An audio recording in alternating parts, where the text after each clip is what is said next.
News of the day. Mr. Zimmerman, have you made a decision as to whether or not you want to testify in this case? With values that never die. There are certainly a lot of controversies or scandals brewing right now when it comes to the Obama administration. This is American Heartland with Dr. Grace. Dealing with the federal government is not always high tech, and it's not always user-friendly. The stories that matter. This is a massive escalation in the tension here in Egypt. The issues that count. I don't know why the media tries to make this into a sensation.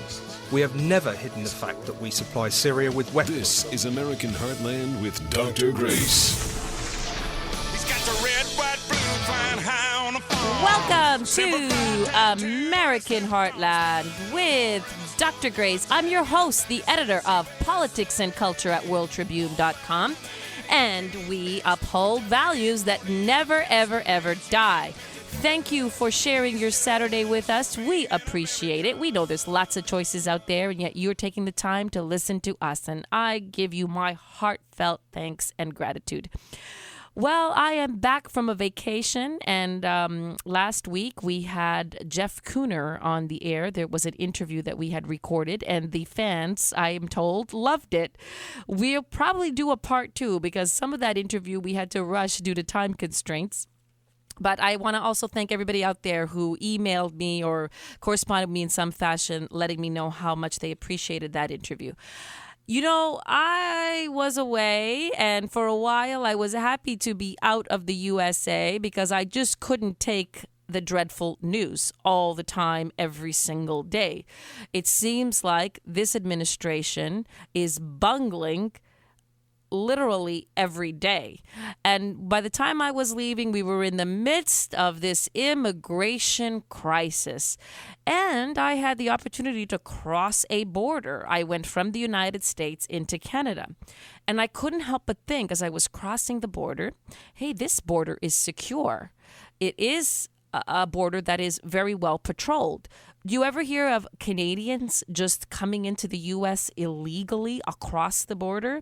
The only way Canadians come into this country illegally is if they overstay a visa. That's one way, and it is a problem that does need to be addressed. But by and large, the border in the north is secure. And I think when we talk about the border crisis, we should simply say, hey, we want in the south, on the southern border, the same standards that we have in the northern border. In Canada, there are instances in which there is tons and tons of snow. And there is so much snow across that entire border. You would think that a border that is immersed in snow for so much of the year is going to be harder to patrol and to defend than a border that is immersed in sun for most of the year, which is the southern border. And yet we managed to protect the Canadian border better, even with all that snow, than the southern border, which is in clear sunlight all the time. And that tells us very simply, the border problem, at the end of the day, is a failure of will, pure and simple. It is not that hard to seal a border. Nations have been doing it for centuries. And certainly the United States of America, if it so wanted to, could make that border entirely secure. Instead, we don't want to secure it. That's the real story, folks. We don't want to secure the southern border. And the question is, why? Why don't we want to secure it? Part of the answer is you have folks like Harry Reid, like Nancy Pelosi, and like President Barack Obama, who don't want to secure the border because they are, at their core, at their very heart, they are international socialists. And I want you to focus on what I'm saying here. They're not simply the Democrats of old. You know, some people make the argument, it's quite an astute one, perhaps the Democratic Party wants to flood the nation with Hispanics so that they can ultimately have so many states turning blue, and that will ensure that there's a Democratic monopoly, both in the various states and also a national Democratic monopoly because Hispanics will vote for the Democratic Party. Now, if you make that argument purely from the point of democratic self-interest, you might say, hey, that makes some kind of sense. But I am going to present a different argument tonight and tell you that this Democratic Party that is running our country is not the old Democratic Party which even cares for itself. Because even to care for a U.S. national institution like the Democratic Party would require a certain level of patriotism, a certain level of commitment to an old party. Instead, why is there this complete failure of will? It's very, very simple. So many of the folks who are dictating the policy of this country are international socialists, which means they do not like nations. They think a nation state is an artifact. It's old-fashioned. It's out of date. It should not exist. And they really believe that the ideal world should consist of a world in which there are no national borders. Progressives hate nations. They hate ethnic distinctions. And why is that? Because ultimately, they love the idea of one world that is in a giant embrace. That is their ultimate objective. Now, think about what they've done in Europe with the European Union. The European Union is one of these crazy progressive projects to eliminate national borders. And the hope there is that once you eliminate national borders, eventually you have a free trade of goods and of people. And then eventually there's no such thing as Italians. There's no such thing as Germans. There's no such thing as the French. There's no such thing as the Greeks. There's no such thing as the Irish. They want to wash all of these ethnic differences away. They want to melt people to the point that there is no common culture, there is no common language, there is no commonality that we can call a nation state. They hate the concept of a nation state. They think that that is backward and primitive, that ultimately all human beings are equal. So that's one reason why throughout this entire immigration crisis, you have people like Nancy Pelosi and Harry Reid saying, hey, our border is secure. They're lying. And they're lying because not so much do they care about the Democratic Party's interests. Because think about it. The polls are showing that this is rebounding against the Democratic Party. This is now the number one concern on people's minds in America. And it may lead to a very bad shellacking in November. In the November midterms, the Democrats are going to pay a price for this current crisis of a porous border. The larger point for these progressives is let's dilute this nation state. And then something else that they love. They love redistributing wealth. So when you tell a Democrat, but wait a minute, a lot of the resources that would otherwise go to the American people is going to have to go to these new immigrants. Doesn't that bother you? Doesn't it bother you that you have some regions of the country like Lynn, Massachusetts, some mayors saying, listen, we literally don't have the money for this. We're literally going bankrupt. No, it doesn't bother them. Do you know why? Because this is also part of the socialist project. Why should white Americans be wealthy and the rest of the world be poor? That is the rallying cry of socialism. Let's make everybody equal. Let's make everybody equal in their possessions. That's what they want. So they don't care that Lynn has to divert some of its resources to the poor people coming from Honduras, Central America, anywhere from Latin America, anywhere at all. They don't care. Actually, it's what they want. It's what they've always wanted. Bring the American people down several notches so that ultimately there's no such thing as in America, and ultimately what they want to is no such thing as a wealthy, prosperous America. And it's so painfully obvious. As you now have thousands of children from Central America pouring into the United States to the point that we don't have a border crisis, we have a humanitarian crisis because we don't know where to put these people. Nancy Pelosi and Harry Reid are saying the border's secure. And the White House press secretary is also uttering the same nonsense. Listen to Josh Earnest. Simple question. Is the border today secure? The issue that we're seeing at the border right now, Ed, and the issue that's got... The issue I'm saying, is the border secure? Well, I will tell you that there are more resources that are dedicated to this border right now and securing it than there ever have been. Securing it. But is it secure today? And the issue that we're seeing right now is not individuals attempting to evade detection by Border Patrol officials. What we're seeing right now are people who are coming to the border and turning themselves over to Border Patrol. Yesterday, Senate Majority Leader Harry Reid said, Republicans keep saying, secure the border first, then we'll deal with comprehensive. Senator Reid said, he put the Majority Leader's office right behind it. He said, the border is secure. Do you agree with him? The administration, under the president's leadership, has dedicated significant resources to securing the border. And here's what I would say to those, particularly those Republicans who are concerned about border security. There is an historic investment in border security resources included in the bipartisan bill that was passed by the Senate. So those in the House in particular who are concerned about border security should be the champions of common sense immigration reform. So it is hard to take seriously the concerns of those who say the border is not secure, while at the same time they're blocking a piece of legislation that's already passed the Senate that would actually invest in securing the border. They're saying it's not secure, the Republicans. You're saying it is secure? They're saying it's not secure and blocking a piece of legislation that would actually make a historic investment in border security. I'm saying that is a deplorable act of playing politics with a very serious situation.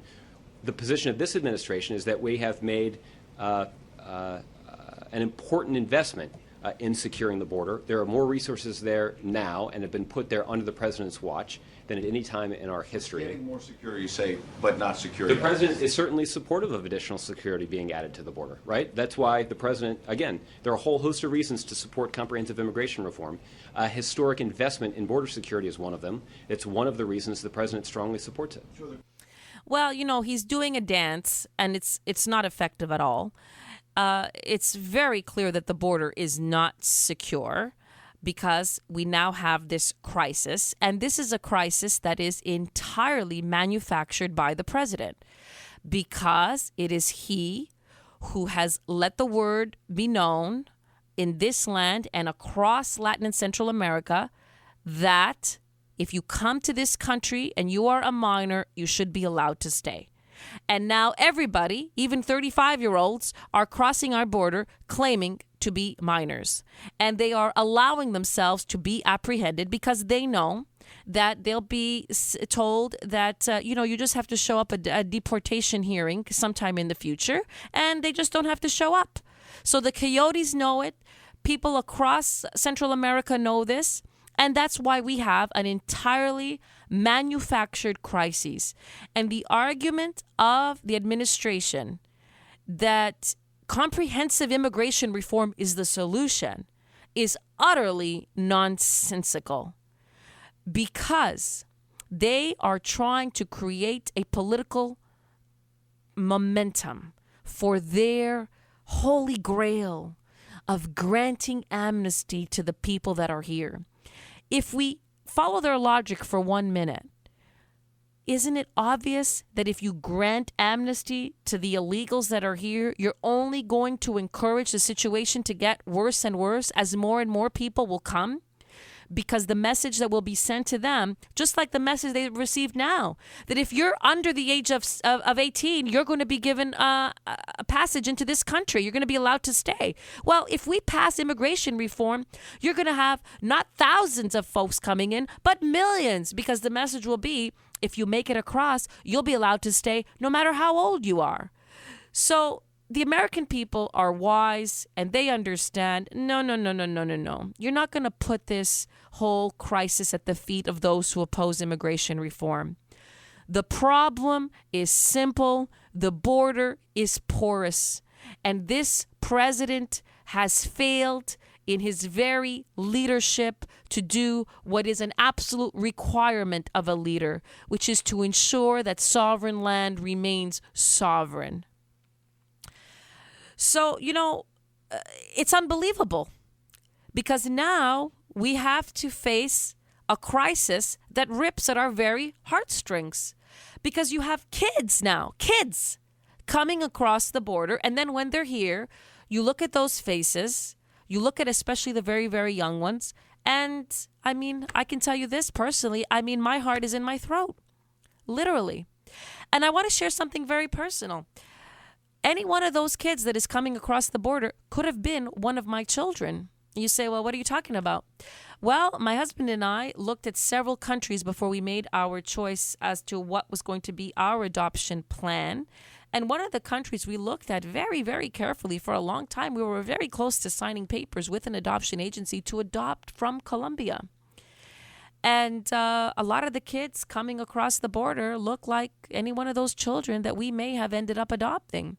When I see those kids coming forward, my heart beats. I would want, ideally, and I'm sure so many Americans feel the same way, you want to clothe them, shelter them, help them, take care of them. I'm talking especially about the young ones, the totally young ones. Our hearts break. But regardless of what my own personal, where my own personal sympathies lie, what my own personal life story is, what I personally see in those eyes, regardless of all of that, we face a national question. When we face these national questions, we cannot let our hearts rule us. It must be decisions made by our heads. And our head tells us that the more we allow these children to stay, the more will come. And in reality, are we really doing good? No. Because think of all the children that are being sent forward who die on the way here. You know, that's a story that we're not covering. How many of the children that come here haven't made it? Do we know the statistics to that? How many have been raped and tortured along the way? How many have fallen off trains? How many have starved to death, died of thirst in the desert? How many millions of unseen children lie along this path of broken dreams? And so, even from a humanitarian point of view, we must sadly say no. You're listening to Dr. Grace, the editor of Politics and Culture at WorldTribune.com, upholding values that are never going to die. It's a crazy town full of neon dreams. Everybody plays, everybody sings. Hollywood with a touch of twang. To be a star, you gotta bang, bang, bang. And no strings till the Hank comes out. Make all the drunk girls scream and shout. We love it. The stories that matter, the issues that count. This is American Heartland with Dr. Grace. The stories that matter, the issues that count. This is American Heartland with Dr. Grace.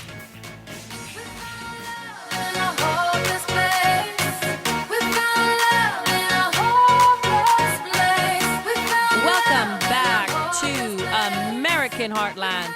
We are discussing this humanitarian and national crisis of children, teens, youth, all kinds of people, even claiming to be younger than they are, pouring into the United States of America and leaving so many of us feeling utterly baffled, angry, frustrated, overwhelmed. The President of the United States is failing in the primary duty to preserve the nation's sovereignty and also to maintain the nation's security. Because with this influx of people coming in, we are opening the door, the floodgates also, to crime and terrorism. The president is now asking Congress for $3.7 billion to deal with the crisis. And you know what Congress should say? No, we're not giving you any money. Because so much of his current proposal, that money, most of it, is going to go towards housing and caring for the folks that are coming in. It's not going to go towards securing the border. And what we must demand, we must deny him funds, let this crisis just continue to grow. Because the more that it grows, the more it will rebound against him. And then he'll have no choice to do what he should have done the moment he took office in 2008. We should demand very simply, we want at least 1,000 members of the National Guard deployed to that border.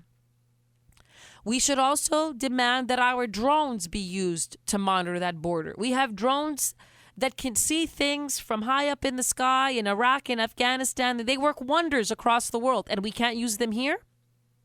And you know what else we need to do? We need to exert maximum pressure on countries like Mexico, like Honduras, like El Salvador. Hey, you have to help us fix this problem. And of all of these, Mexico especially, because Mexico is allowing these folks to come in from their border and then to exit from their northern border. How is that possible? And you know, one of the things we should do to put pressure on Mexico, we should round up the people that are coming in and drop them back there in Mexico. And then, staring at the barrel of our guns, we should say, you can't come in here. Go that way. And suddenly it becomes Mexico's problem. And you know what? You bet they're going to do a much better job of making sure that you don't have these people crossing an entire country to get to another country. They'll start to get their ducks in a row. I say that our solution is very simple. They came in that way, drop them off there. I mean, if we have the money to fly these people all over the United States, we can use the same. It'd be less expensive, I tell you. They're crossing that border. No, we ship them the other way. Sorry, you can't come in. Try, and I'm sorry, we're going to have to use force against you. It's that simple. That's how other nations do it. That's how nations are much more primitive than we are do it. Well, what's happening now is that so many of the individual states have to bear the burden of protection that is the responsibility of the federal government. A state like Texas, for example, is already spending $500 million of its own resources to protect the border. And the governor has said that now even more funds are going to have to be sent that way. That is impoverishing to the individual states that have to do what the federal government should be doing. In fact, our tax money is going to the federal government, whose primary duty is to protect the borders, and instead, the money is not going for that, and then other funds from our pockets have to be used. That, too, is another layer of this enormous travesty. Well, the problems that the current administration is facing are so severe, they are so great, they have not only led to a complete erosion of support for this president, but even someone like the Vice President Joe Biden, the bumbler himself, is beginning to distance himself from the nincompoop in chief. At a recent conference for youthful progressives, he basically admitted that the change that was promised didn't actually come with this administration. Listen to what he said. Look, folks, this is within our power to change. Everybody says because we tried in 08 and it didn't happen, it's not possible. Wrong. We've gone through these periods before. We've gone through these periods. NICPAC, the Christian Coalition, I can name a bunch just in my career. But folks, this is totally within our power. Change for the better, is absolutely possible, and I believe it's close to inevitable if you're the drivers of it. Well, how many times can you sing the same song? Obviously, all of the so-called change that the president promised didn't materialize, and a lot of other changes occurred that are negative, and that is what the youth is seeing. So the vice president himself is trying to distance himself because, well, the Democrats have to do something. Those especially that are going to be prospective candidates in 2016. They can't embrace this administration that many people are calling the worst presidency of our lifetime and even the worst presidency ever, period, point final. So folks like Joe Biden, Hillary Clinton, previously the biggest backers of the president are distancing themselves. And check this out, even more interesting. This immigration crisis is sowing a wedge within the Democratic base because many African Americans are now saying, you want more resources for the poor immigrants coming in? And those resources are not going to the poor blacks that are already here and have been for generations and have suffered for generations and have elected you to help us? That's what many blacks are saying. No way. And because you have now this distancing of some Democrats from the president and also this wedge within the Democratic base, this is an opening for all those who have opposed the president. The key here is the African Americans. The more that African Americans become disenchanted with the president, the better it is for the Tea Party, the conservative movement, and everyone else who opposes the president. Because once his base crumbles, then if we reclaim the Senate in November, we can move forward towards impeachment.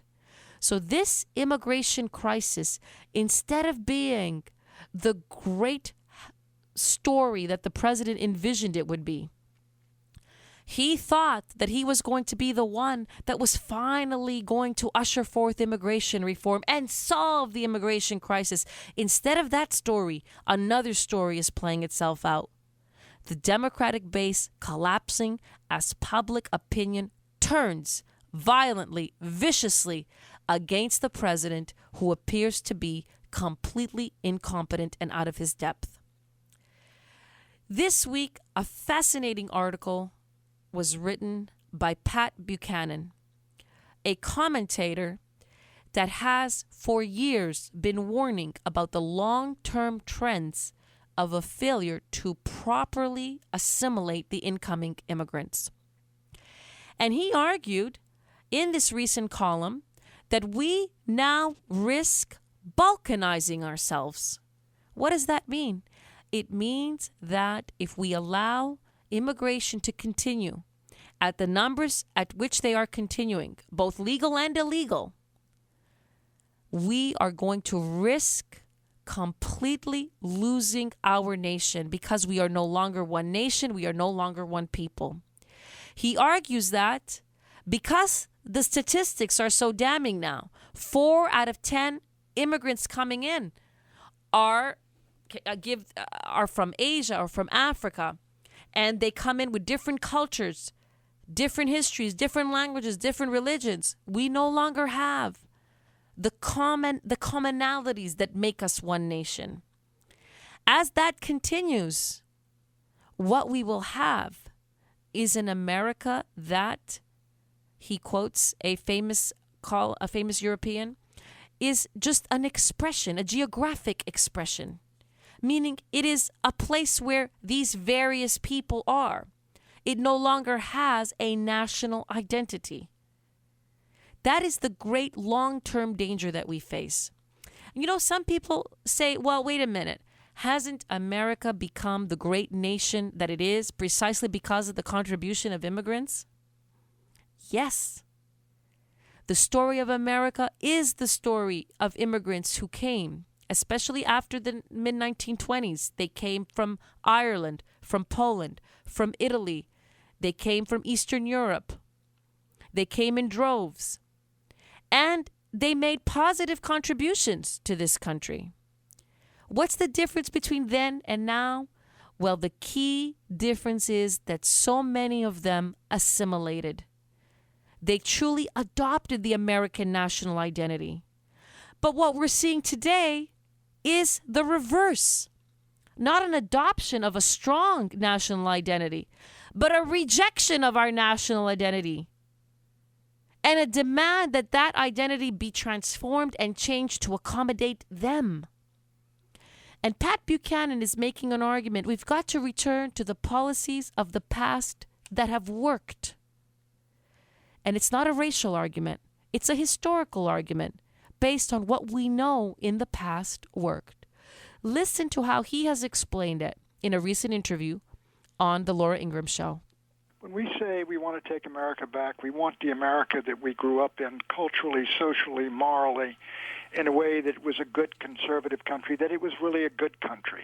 And we think the Cultural Revolution of the 1960s and a lot of what it produced and the pornography and all the rest of it, we don't think it's as good a country as it was. But the idea that the Attorney General or the President is under attack for racial reasons, I think is the Attorney General is playing the card of victim, that somehow people are after him because of his color, when the American criticisms of coming down on Obama are coming from people who even used to support him and voted for him, and it's because of wholesale incompetence.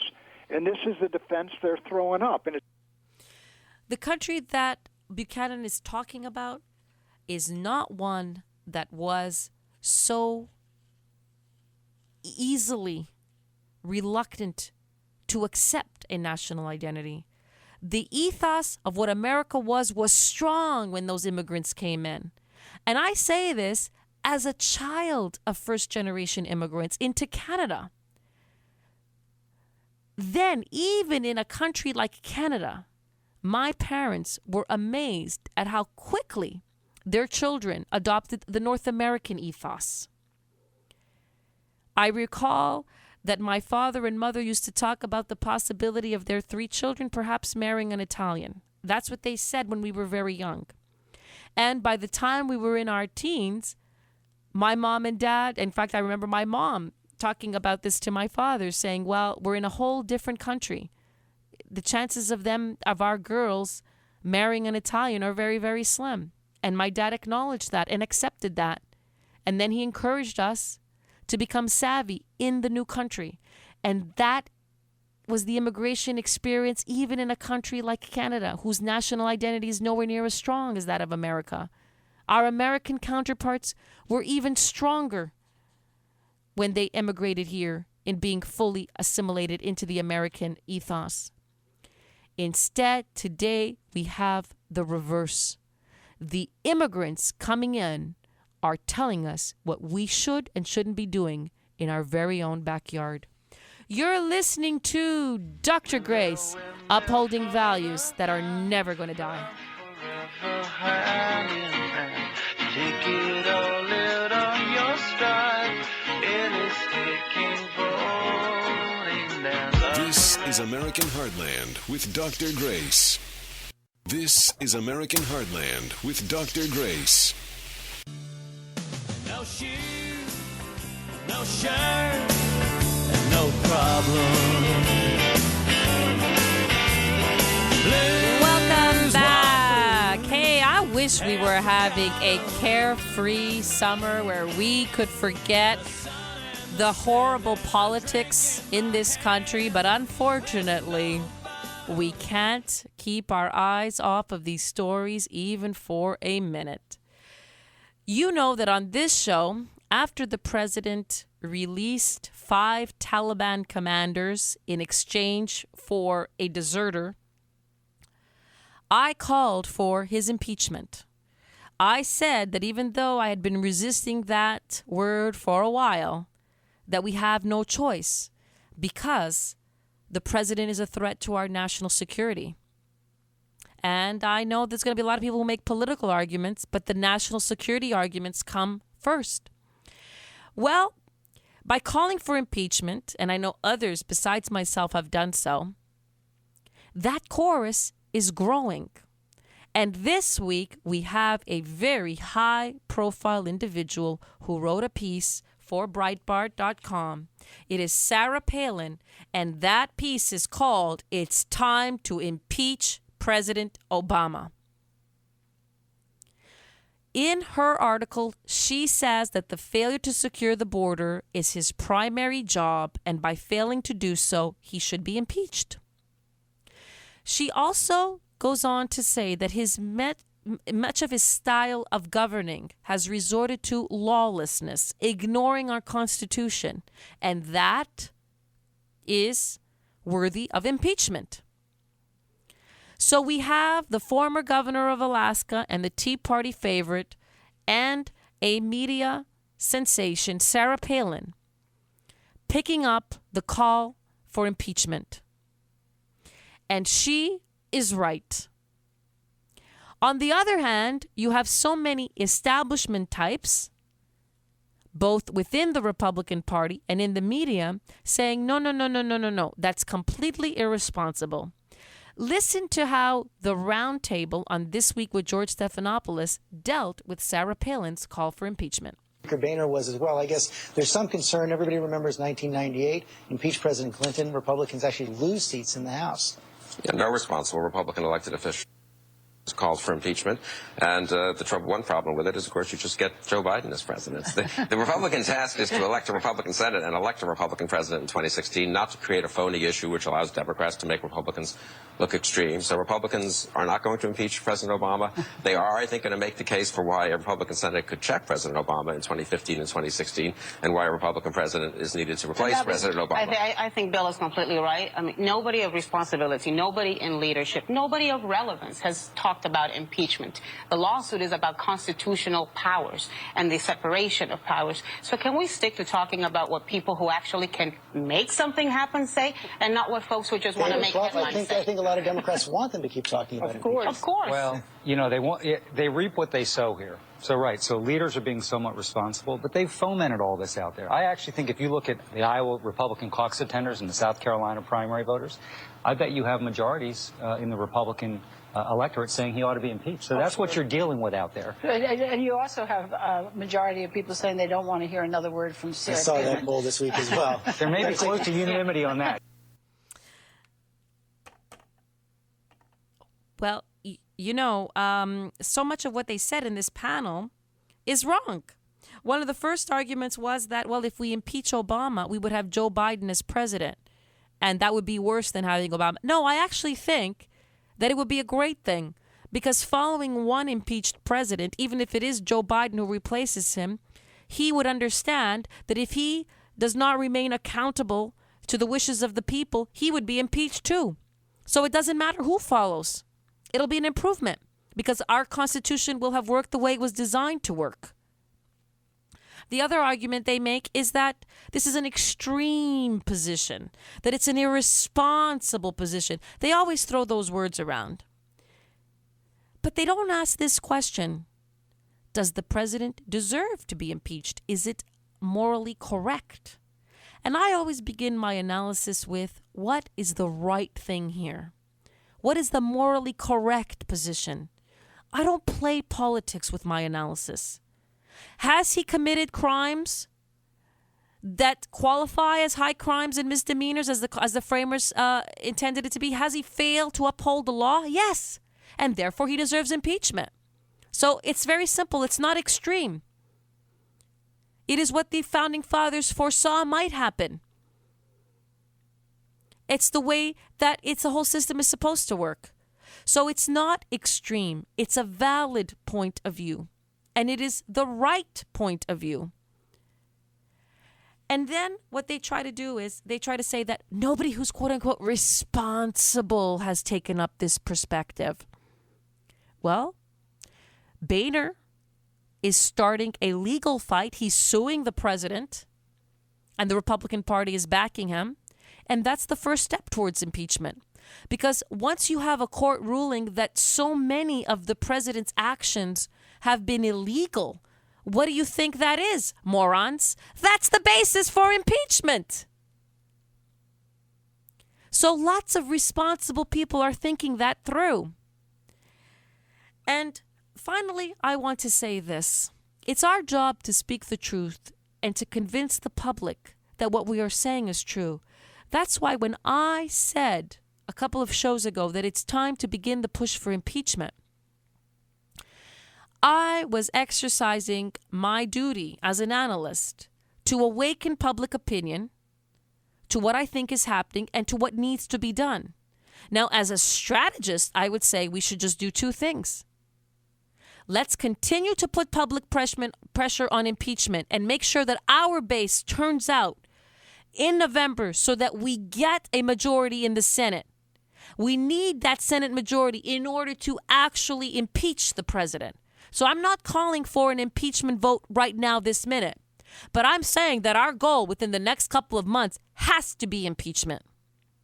So let's take back the Senate in November and let us continue to agitate for impeachment from now until then, and after then, until that is done.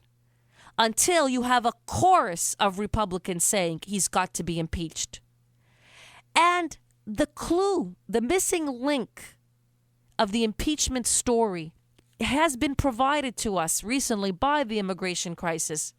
Because many people, many of my sources, many journalists, many folks in the halls of Congress have said over the last couple of years that this president is teetering on the verge of being impeached. But we can't do it. Why? Because we fear that the African American population will riot and they will say that this is racially charged, that he actually didn't violate the law, that he actually didn't endanger our security, but that you have a racist America punishing the first Black American for becoming president of the United States. And that argument is scaring so many people. But now African Americans are beginning to turn on the president. And the more we can pitch the impeachment story, the impeachment crusade, the more we can pitch it also to the needs, the deepest needs of African Americans, and point out how their security is being endangered by the actions of this president, how their financial needs are being threatened by the actions of this president. The more we can sow a wedge between the African American people and this president, the more we can actually achieve impeachment, so we don't have to waste 2 more years of a lame duck presidency, and one who every single day puts the entire nation at risk. You are listening to Dr. Grace, the editor of Politics and Culture at worldtribune.com. Every week, upholding values that never die, and this week saying, keep pushing this president out the door. You must not know about me. You must not know about me. I will have another you by tomorrow. So don't you ever for a second get to thinking you're irreplaceable. The stories that matter, the issues that count. This is American Heartland with Dr. Grace. The stories that matter, the issues that count. This is American Heartland with Dr. Grace. Love,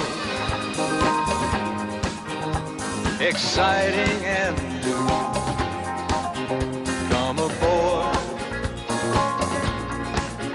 We're expecting you. Welcome back. Yes, love is in the air, indeed. You know, the world is burning, but the Airhead Media this week is celebrating a wedding. On the cover of People magazine, there is Jessica Simpson, My Wedding Album. And she talks about the gown, the guests, all of the details. She married her fiancé of 4 years. And guess what? Her fiancé, Eric Johnson, is also the father of her 2 little children, Maxwell and Ace. And so the piece in People magazine talks about this being such a magical wedding, and it was so romantic, and there were cute little moments like the groom picked up his children after the rings and vows had been exchanged, and he split in his pants, and that's such a funny wedding moment, and how her dress was stunning, and how they danced into the wee hours, and there were at least 200 people on the dance floor at any given moment. And she goes on to say that since part of the interview is since they had both been previously married, they didn't do something like have an opening dance or have a wedding cake. Well, you know what struck me about all of this? I don't see anything at all romantic, magical, beautiful, engaging, inspiring in a woman who has been with a man, essentially lived in sin for several years, and then compounded that sin by having children out of wedlock, suddenly decide that it's time to get married. I think this is white trash behavior. But in Jessica Simpson's case, it's white trash with money. So we talk about the gown and the guests and the decor and the dancing. And what about the moral lesson, the ethical lesson that she sets? And what about what we are telling our young women by this new trend? And you know what this trend is called? It even has a name. It's called carriage before marriage. Carriage before marriage. Meaning what? Well, first you find a man, then you test him. That is, you live with him. You know, you drive him like you test a car. You live with him a while. Then you know what else you test? So you not only have tested if he's a good enough roommate and a good enough lover, you test him as a daddy. Have a couple of children with him. And if he passes all these tests, then you know what? Then get kitched. Then finally get married. It's a new trend, carriage before marriage. And sadly, more than half of American women who are getting married in their 20s. Now, Jessica Simpson's in her 30s, but there's a statistic out there that more than half in their 20s are getting children before they get married. In other words, they are having children out of wedlock before they even consider getting married. And what's happening is we are redefining marriage. Marriage is no longer the cornerstone of people's lives. It's the capstone. So if you read this interview, she'll say, you know, we went through so many ups and downs, and he showed me he could be with me through all of that, and hence we are now getting married. It's like you are rewarding the person for having stayed with you through the ups and downs, hence you get married. Well, you know what, Jessica Simpson, by that logic, why don't you just marry at 80? You know, then you'll have weathered more ups and downs, and you'll really have tested the car. To me, this is gross. It's grotesque. And you see these pictures, and she's a good-looking girl, and he's a good-looking guy, but to me, they look ugly. They look ugly because they don't even realize it. But by their actions, they're devouring their very marriage. They are devouring their love, and they're devouring their children. You know what the ironic statistic on all this is? I hear it all the time. Young women say to me, you know what? I really just want to live with him for a few years first, and then I'll get to see things. And you know what? Once I'm sure that he doesn't become a monster after we live together, I'll marry him, and I think that'll give us a better chance of succeeding. You know what? That's wrong. The statistics out there show it's true. About half of all marriages end in divorce. But guess what? 2/3 of those who live together before they get married end up divorcing each other. So the argument falls apart. Whether you discover somebody's flaws before or after marriage is not a guarantee to ensuring that your marriage is going to last. Instead, I always tell young women the stupidest thing you can do as a woman is live with a guy before you marry him. You know why? Because when you live with somebody, you are giving up all of the advantages of a courtship in which you each have your own residences, because there's a lot of advantages to that.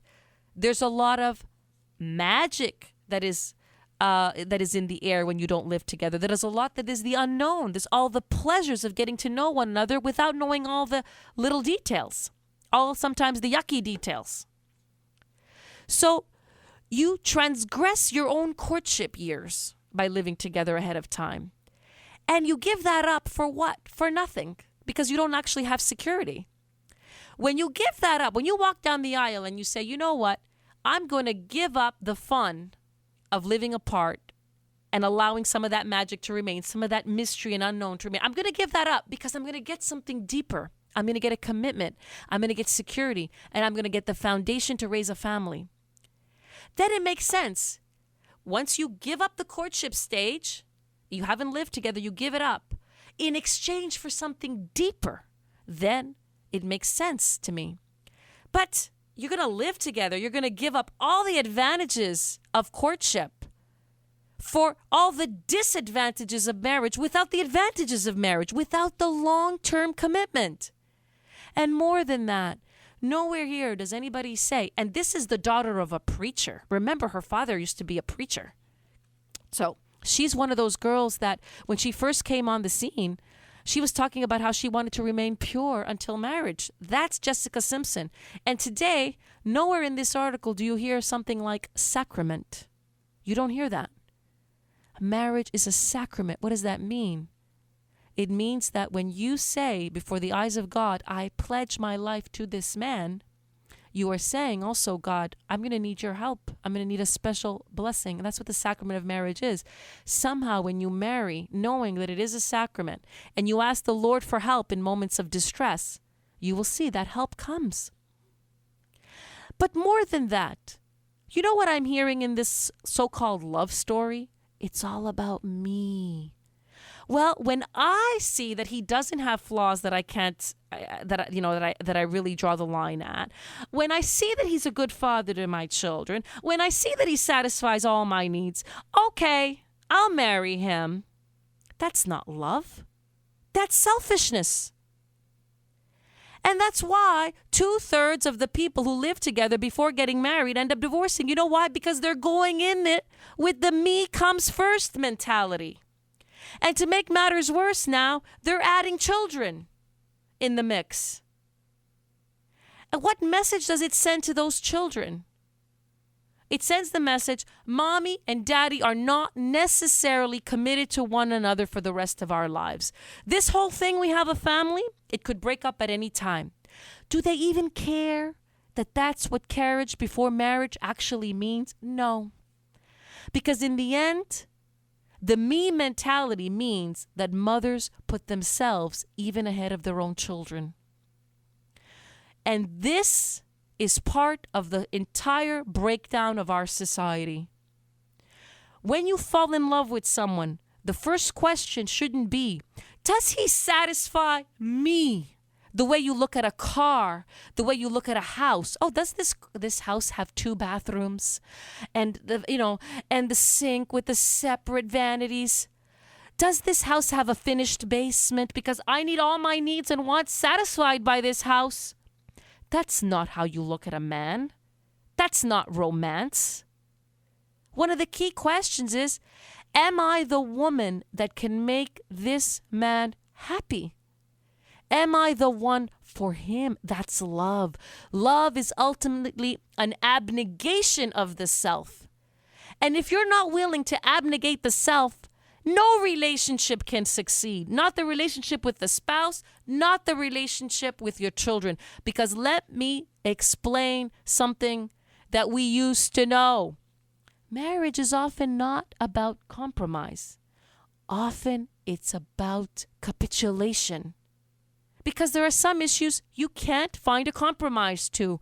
And out of love, you say, even though I can't stand this, because it's important to you, let's go ahead with your vision of how it should be. A capitulation, an abnegation of what you want, of what the me wants. But this me mentality is devouring institutions that are truly beautiful. And I say this as somebody that loves weddings. Hey, I'm an Italian at heart. I come from an Italian family. We have big weddings, and we go to everybody's weddings. And we go to these weddings with joy. Because at a wedding, we give thanks to the good Lord for the mystery of love. 2 people love each other so much that they're going to step away from their own circles of love, their own circles where they have unconditional love from their parents.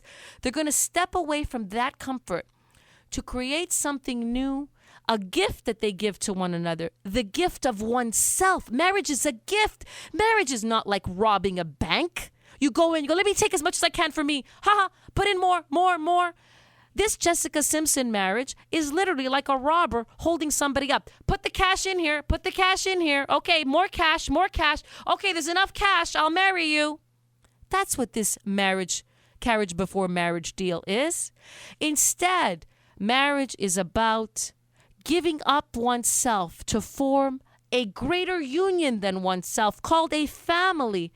And then romantic love takes an even greater self-sacrifice as a couple gives itself and all its own comforts and needs to welcome children. And let me tell you, when you welcome children, man, those sacrifices do not end. Sleep and food and so many of your own basic needs go by the wayside as you care for young infants. And so many other sacrifices are made along the way as you prepare for the financial, emotional, physical, and psychological needs of your children. Every step of the way, marriage is an act of giving up oneself. And in that giving up of oneself, a greater individuality is born, a greater unity is born, a greater unit is created that we call the mysterious birth of a family, the beautiful birth of a family. Hey, that's why I'm the first on the dance floor at every marriage. I love marriage. But don't you ever ask me to go to one of these carriage before marriages. That's not going to make me dance. That's not going to make me applaud. And I hope that we reject what this airhead media and this airhead Jessica Simpson and so many other Hollywood celebrities are touting. This is the path to family destruction. These marriages don't work and they are really ugly. That's no blushing bride coming down the aisle. That is the path of family destruction. You're listening to Dr. Grace, and again, I'm upholding values that are never going to die. Well, if you ask me where I come from, here's what I tell everyone.